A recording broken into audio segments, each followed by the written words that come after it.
I bet Casey's got some thoughts on Forest, but we won't get into that. Let's ask her right now. Here's an idea. Oh, I like Forest. I think Forest plays some, obviously interesting. Just shows you there's so many different ways to win football games. So you don't have to have all the ball, but you can be effective in transition and you can win games. And they're playing some really good stuff. And he's done a magnificent job. That's just what Jimmy was saying just now. Wow, Jimmy, you know what you're talking about. Kind of, a little bit, maybe.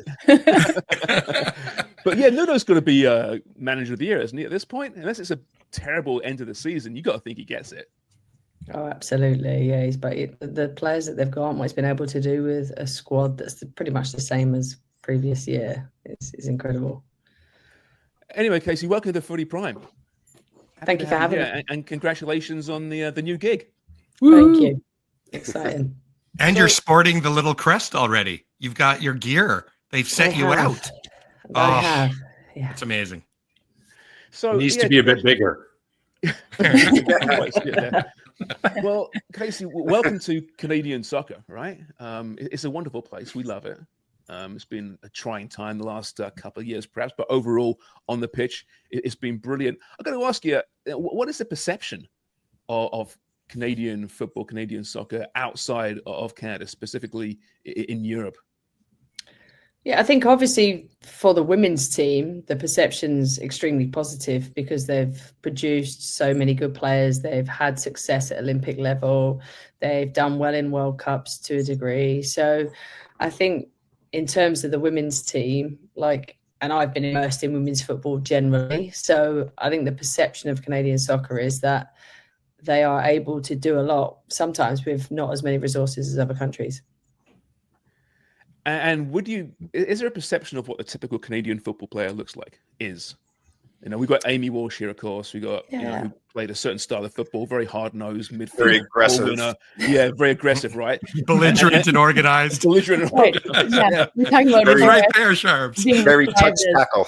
Yeah, we're talking, Casey, about Forrest being described as belligerent and organized, and I love that. I was going to steal it from my bio, but that could have also described me as a footballer. What is the general perception? Yeah, I think actually hardworking, humble, organized, but always had exceptional certain players in their team as well.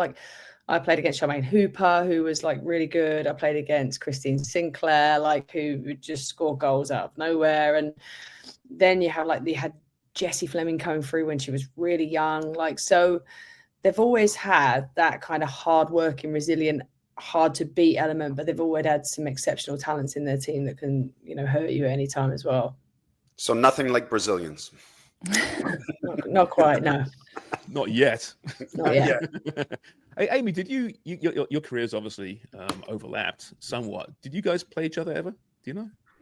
I think so. Did you play, Casey, in the Cyprus Cup in 2009?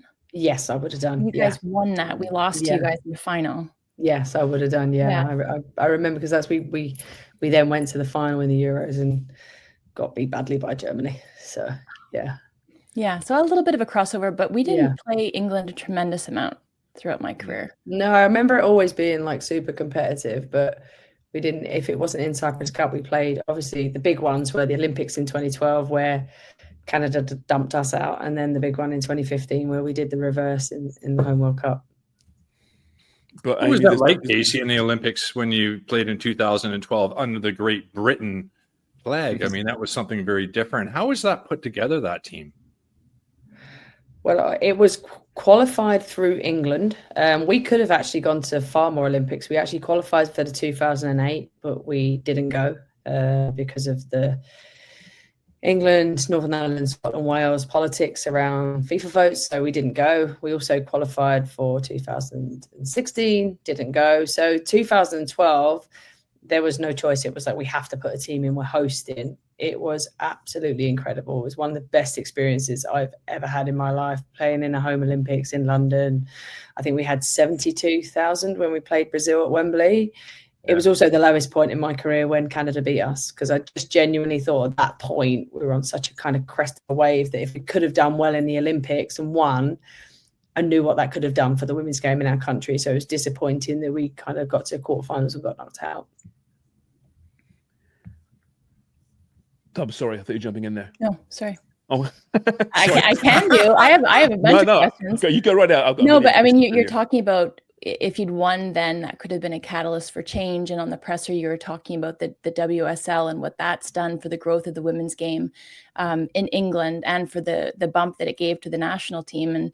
And do you see the NSL in Canada? And you've talked about what that will do for the player pool and for the national team here.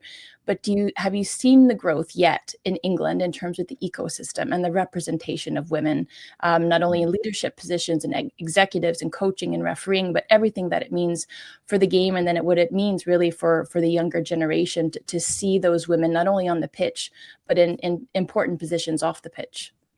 Yeah, and I think it was a timing piece as well. The fact that the WSL started in 2011 before a lot of other leagues had professionalized and got organized, so to say. I think it's changed the game. It was obviously at first when it was brought in, it was kind of, some had gone full-time, some had gone part-time. It wasn't really what it is now.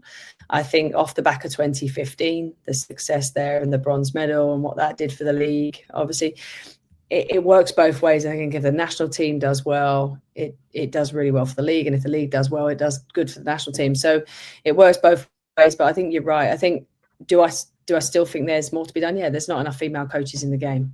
There isn't, I'll be honest, there's a lot of average male coaches when I think females should be given more opportunities. There's not enough females in executive positions making key decisions, but that is changing. And I think with the league being flourishing like it is, it's got big sponsors, it's broadcast across multiple channels, but big channels that people generally associate with football as well. So I think that is changing. The refereeing is changing. I think it's great to see how many players now can live off the game. It doesn't mean they're going to be able to live off the game when they retire, but they can live off the game. They can be a professional. They can dedicate their lives to it. That didn't exist when I was playing. I always had a job. So I think that's changed an awful lot. And I think it's so positive. And I think it can show the NSL the direction that that league can go in, and that it can provide a space for players to play, and that people can play in their native country as well, which is really important to some people. Wasn't it at Charlton, Casey? You were there, and when the men's team was relegated, they scrapped the women's program. Was it Charlton? Yeah, we'd played in an FA Cup final 2 weeks prior, in front of 20,000. It was actually at Forest. We played at Forest home ground, and 2 weeks later, we got a phone call to say the team had been disbanded. That it wasn't being funded anymore. And I think our funding for that program was £100,000 a year. So we weren't paid, but they wouldn't fund us, and we had no teams. And that was right before we were going to 2009 Euros or World Cup, and we all had to scramble to find teams because we were preparing for a major tournament in the summer. Crazy, but the world's getting bigger now, right? The women's soccer world. Canada had been a good team for a long time. We know that, but it was a much smaller pool. Now we're seeing, some of the traditional powerhouses taking the game seriously, which makes it a far bigger challenge for you as a coach now here in Canada to push this program. Do we have the grassroots in the right place in Canada, you think, to really push and keep up with the Spains and the Englands of the world? I think that's something that I'm going to come in and look at, is the overarching structure of the game. What does the pathway look like? I think the fact that the NSL is coming in is crucial. The fact that I've seen so much talent coming through the 17s and 20s as well. So I would suggest there is a good pathway here, that the talent is coming through. It's just continuing that. And it's also the landscape sometimes, because if you look at Spain, like, people can go and play 24/7. The weather and the climate is conducive for that. England isn't always like that. We saw last weekend so many games called off because of frozen pitches. And I think in Canada, there's a lot of facilities and resources that players can, facilitate playing and training. And it's looking at, how do we create an identity? And I've spoke to Jesse Marsh about this. How do we create an identity across the top of the game that can, feed into the pathways so that Canada can be successful at the very, very highest level, because they've been successful. They've won an Olympics, but how do we now take that one step further and look at trying to win a World Cup? But like you say, everybody has got better. The level of most countries is better. You look across the board now, it's so competitive. You don't get those high score lines so much that you used to get in the women's game, which is great. Makes my job harder, but that's also what I thrive under. So I'm really looking forward to the challenge. I think we've got an exciting talent pool, and it's about making sure we get the right people fit and available and experienced enough that come 2027 we can have a real go. How big was the NSL in your decision to take the Canadian job? Did it play a role? Yeah, it definitely played a role. I think it was considering all aspects of the job, and being able to, I spoke to Diana in depth about the NSL, and I think she's done an incredible job to get it off the ground and to be able to support that, and also bring the experience that I had. I was part of the bidding process for Chelsea when we entered the WSL. So the infrastructure and the resources that we're putting in place. I've run an academy. I've kind of done everything from washing kit through to driving the minibus to coaching the team. So I'm hoping that I can support and give those experiences and help guide it where it's needed, if it's needed. But these clubs are, I think, making some really good hires, coaching-wise, which I think will only benefit the players and also benefit the Canadian team in the long term. See, Desiree Scott joined Ottawa yesterday, which is she's a fan favorite, of course. Great career towards the end, perhaps, of her career, but great signing for Ottawa. When you look at NSL and then you got NWSL and the North American professional game, you got your group of players. Where will you encourage your top players to play? Will it be Europe or will it be NWSL? Is one better than the other for their development at the top level? I actually said this when I interviewed for the job. It's not my job to encourage players to play anywhere. It's my job to support their decision on where they play and support their development. I just want the players playing and competing, getting minutes every week, competing every week, playing at the highest level they can possibly play. It's important they're not sitting on a bench week in, week out, and having another professional league creates another space for players to be able to play and get competitive minutes. So I will support players in decisions. I'll support wherever they want to go. And it's my job to help, make sure that those club country relationships are really strong so that we can support the players' development and also make sure that they're in the best possible place to perform. I love that about, talented players not sitting and kind of rotting on a bench somewhere. So getting meaningful experiences, meaningful minutes. Does this year, with you coming in and you've had experience, whether it was starting the brand new team at Manchester United or expansion team in San Diego Wave and kind of building something, does this year afford you the luxury of blooding new players, expanding that player pool, bringing in maybe faces that we don't know yet, and you kind of have carte blanche to do that because there's not a major tournament on the docket? Absolutely. It was another consideration when I accepted the job. Was we've got a 2-year build, really, obviously qualification in there as well, but this year for me is an exploratory year to be able to discover, learn about the players, learn about the young players, bring in some players and see how they do in a senior environment, cap some people that are going to need caps going into 2027, but also keep the core of the group that have been so strong and build an identity with them and allow them to perform and flourish and give them freedom within a framework so that, when we come against certain teams, we can create more opportunities, score more goals, and obviously keep clean sheets because that's what's going to win you tournaments. But you need your experienced players during tournaments. It's crucial. It's really crucial. So it's trying to find the blend. And it's also an opportunity for the players to get to know me, the way I work and the style of play that I want to embed into the team. But let's not forget they've still had a great year, not been beaten in open play. I think they're in exceptional circumstances, I have to say, which shows the resilience of the group. And I'm just here to build on that. You spoke to Jesse Marsh, I think you mentioned in your presser yesterday. What did Jesse tell you about Canadian soccer and what to look forward to? I think, obviously I was very clear. I had my doubts about coming into the job at first. I needed to do a lot of research. I needed to know more about the organisation, more about the direction the organisation was going in. Also more about international football, because I'm used to the day-to-day of club game, and actually not doing that. Am I going to be able to still thrive in that role? And speaking to Jesse was a key part of that, obviously getting his experience because he's gone from club to national team as well. And he was really, really good at, expressing how important planning is, how much he's going to do within Canadian soccer to try and grow the game and how we could be a partnership in that. And he very much wants it to be a partnership across men's and women's teams. He spoke a lot about equity and parity, which I think was massive for the women's team as well. So, and he really sold me on the culture of the people and the Canadian people and their humility and their hard work and how they just want to do well and that they're, pliable and shapeable. So for me, it was about how can I come in and do what I do and just enhance what they've already done. Humility is often the word they use to describe Footy Prime, actually. So it's nice to hear that.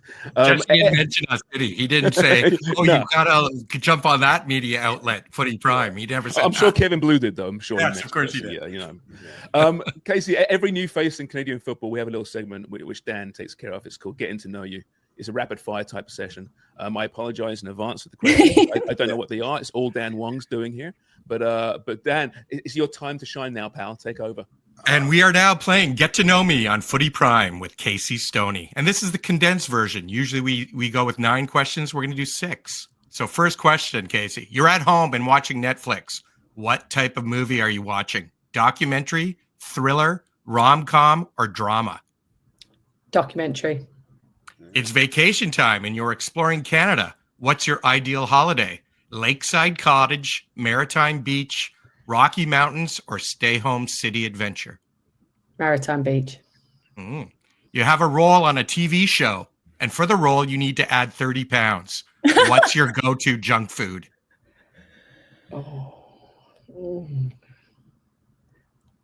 Thai food? That's not junk food. That's not junk food. You've played at every level and succeeded. What opponent, specifically the player, did you hate playing against or gave you the hardest time? Birgit Prince, Germany.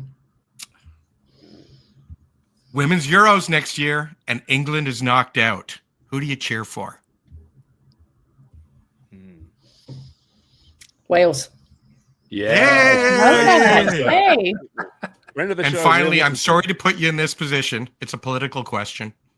Someone needs to lead our country. Based on who you would listen to, is it Drake, Bieber, or Celine?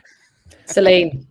Yes. I think it's Also a very good answer. Yeah. Thank you for playing. Get to know me on Footy Prime, Casey. Dubs, that's how you do a rapid fire. Okay. I know. Yeah, Casey, it was 6 questions instead of 9 because I broke 9 questions the second time I ever came on this podcast. We ran out of time. Too We did. long-winded, not rapid fire. She got the hook. She I know. Figuratively and literally got the hook. Rush, yeah. Casey, listen, welcome to Canada once again. Thank you so much for this, and good luck. We will talk to you in the next few months, I'm sure, and we really look forward to the next phase of Canadian women's soccer here. Brilliant. Thanks, guys. Thanks for having me. Thanks, Casey.